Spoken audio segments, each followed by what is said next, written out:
Your property is under contract. You're selling your property and you finally get an offer that you accepted and you're under contract. And the $1 million question is, when do you start packing? Okay, now, this is a very complex question because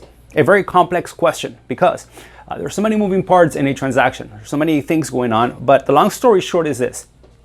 I usually tell my clients to start packing, usually, once we get the loan commitment from the buyer. Okay?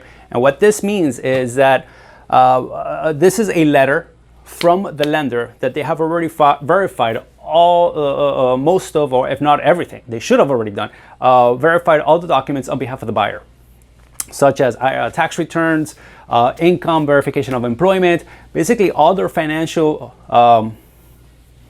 background should have already been checked by receiving this letter. Okay, and this letter basically goes from the buyer to the seller, right? When this happens, that is when I call my clients, the sellers, and I tell them, hey, you know what? We got the letter, start packing.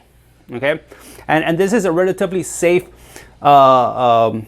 step to make a decision of this kind, because moving is going to take a lot of time. It's going to take a lot of money. It's a safe time in the transaction to make this kind of decision, because what happens is that if for some reason the transaction does not close after we get past this threshold, very bad things can happen to the buyer.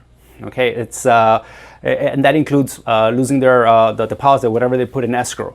Okay, so that's the long story short. Okay, if you have any questions on this video, message me. Have a good week.